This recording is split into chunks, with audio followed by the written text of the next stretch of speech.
Siempre es importante guardarse la piedra más grande en cualquier tipo de contexto donde los dos jugadores tienen un rango wide.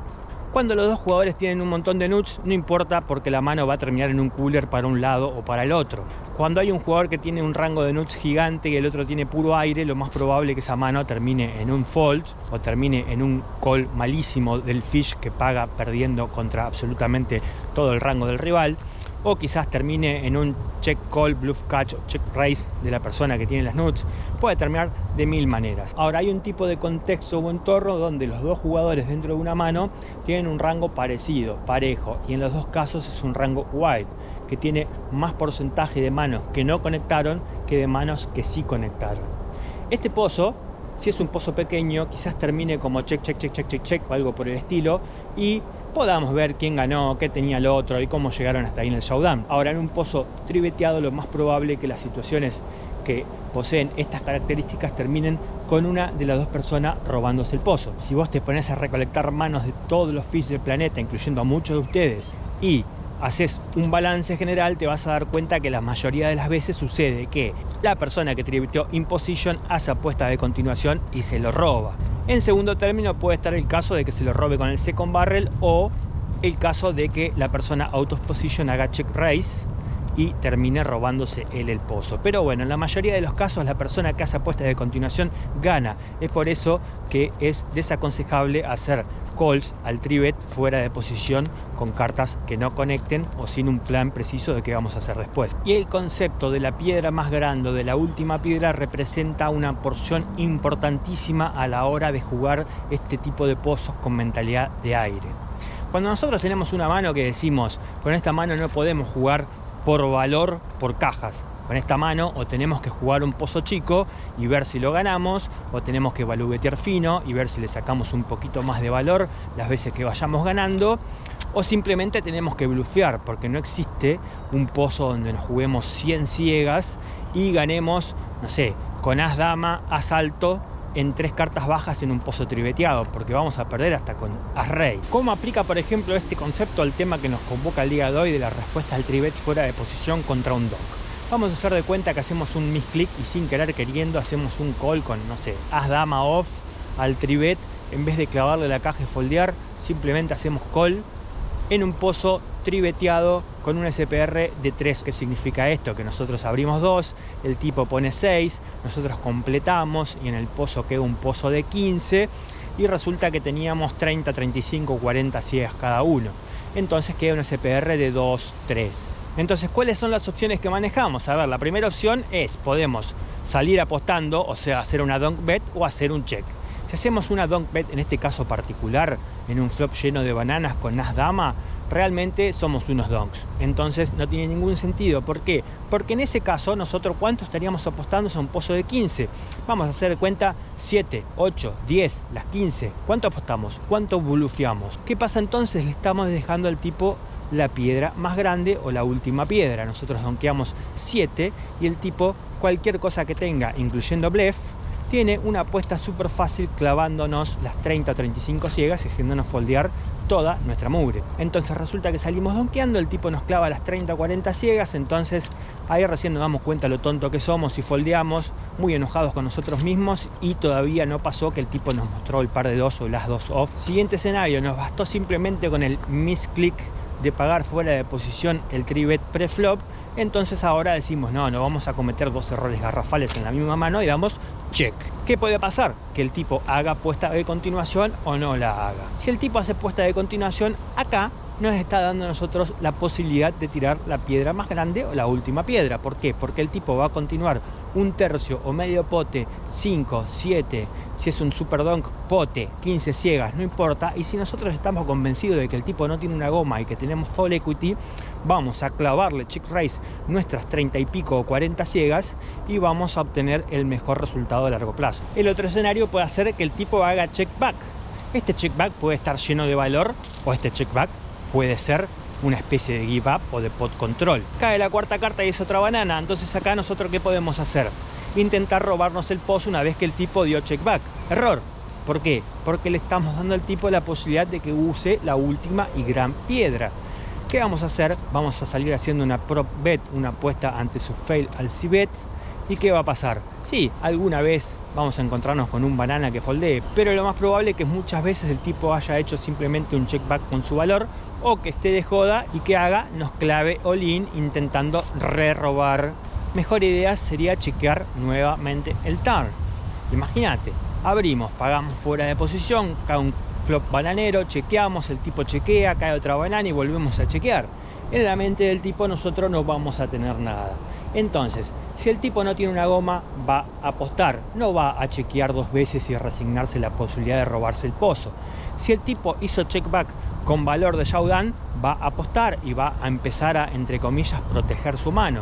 Si el tipo hizo check back con la nuts, va a apostar, va a querer sacar full value a su mano y va a querer estaquearnos y no le va a alcanzar con un overpush en el river. Tiene que hacerlo en dos calles. Entonces, en este ejemplo particular, cuando volvamos a chequear en el TAR, el donk, que van a ser pocos, que chequeó el flop, que no hizo la apuesta de continuación, no se va a resistir a chequear dos veces y va a hacer una delay c-bet con absolutamente todo su rango. Te puedo garantizar que más del 90% de las veces va a apostar en el turn. Y cuando haga esta apuesta en su rango va a tener un conjunto de manos diversos, de las cuales casi todas, menos las manos que hizo un check back, digamos, especulativo para atraparnos, va a tener un grado de fold importante al check push. El tipo nos va a estar dando la posibilidad de tirar nosotros la última piedra. Y en esta parte específica de la mano, de este ejemplo específico, es donde vuelve a entrar en vigor el asunto de leer manos y no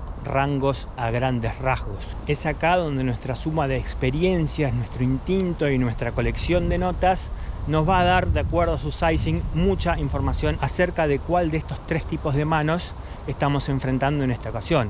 Si estamos enfrentando una mano fuerte que hizo check back para atraparnos, si estamos enfrentando una mano con showdown value que se quiere proteger a partir del TAR, o si estamos enfrentando a un simple c-bet en bluff delay. Me arriesgaría a decirte, como muchos que he visto que lo dicen, que en este tipo de casos, cuando el tipo apueste fuerte, es decir, pote, es porque tiene, y cuando el tipo apueste un tercio o medio pote es porque no tiene. Dándote este consejo, estoy absolutamente seguro que acertaría con mi sugerencia en mucho más del 50% de las veces. Lo que haría es interpretación como una interpretación rentable o de EV+. Simplemente nos sacamos el problema de encima siguiendo una especie de regla o directiva concisa. Cuando el tipo apuesta a pote, foldeamos porque interpretamos que hizo check back, no sé, con par de ases, entonces nuestra as dama no tiene nada que hacer ahí. Cuando el tipo pone un tercio o medio pote, hacemos check raise all in, tiramos la última bala, la gran piedra con nuestra as dama en bluff y nos llevamos un montón interminable de fold. Entonces, la próxima vez que escuches a alguien tirar al aire esta teoría de que cuando te apuestan fuerte es porque tienen y cuando te apuestan débil es porque no tienen, también he escuchado decir este consejo mucha gente acerca de cuando nosotros hacemos check back turn y después nos apuestan en el river fuera de posición y hacemos un bluff catch con casi todo nuestro rango cuando hacen una apuesta pequeña y solamente con las manos fuertes cuando hacen una apuesta de pote, porque es ahí cuando realmente el tipo viene por valor y no en bluff. Te repito, tanto el consejo anterior como este que te acabo de mencionar tienen expectativa positiva y van a funcionar en mucho más del 50% de los casos, lo que lo convierte en una movida rentable. Pero hay una movida mucho más rentable y es adecuarnos a cada persona en específico, no asumir que todos los donks juegan igual, porque yo te puedo garantizar que hay un montón de donks que van a hacer completamente lo contrario. Cuando no tengan una goma van a poner pote o van a ir directamente all-in en el turn, como diciendo, si este tipo chequeó dos veces no tiene nada, no me puede pagar, así que le clavo la caja con mi 2 y 3 off. Y esos mismos tipos, cuando tengan una mano de super valor, después de haber chequeado el flop, van a hacer una mini bet en el turn porque están completamente decididos a hacer slow play, están completamente decididos a dejarnos adentro del pote a cualquier costo, porque la vez que conectaron algo después de haber tribeteado 200 veces al pedo, no quieren simplemente llevarse el pozo que ven. Entonces, antes de seguir este protocolo de pagar cuando la apuesta es pequeña y foldear cuando la apuesta es grande, primero aplica la táctica de seguir lo que dicen tus notas que deberías estar tomando acerca de cómo juegan todos los jugadores con los que te cruzas todos los días. En el caso de no tener nota, bueno, seguí tu instinto. Tu instinto siempre va a ser mejor que un protocolo de cuarta que simplemente te hace ganar el 60 o 70% de las veces. Tu instinto te puede hacer ganar mucho más que ese porcentaje de veces. En el caso de que no tengas notas, no tengas instinto, o tu instinto te ha apagado, o sea la primera vez en la vida que ves a ese jugador y no tenés ni idea, entonces en el tate-ti a la hora de tomar una decisión, sí, seguí ese razonamiento de que si el tipo te hizo una apuesta de pote es porque probablemente tenga. Para terminar con el ejemplo, si por alguna casualidad el tipo volvió a checar en el TAR, ya en el river, si cae otra banana, es hora de hacer un overbet all-in y llevarnos el pozo muerto que hay ahí, porque evidentemente el tipo no tiene una goma. Una vez al año te va a pagar con as-rey y bueno, te vas a sentir la persona más abuneada del planeta Tierra.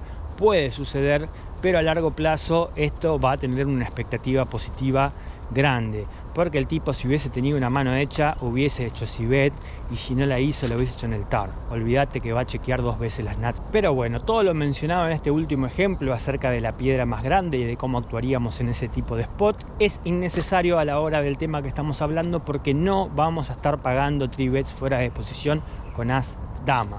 Y después de varios días finalmente se ha hecho el sol, sábado a la tarde, en Moscú, en verano.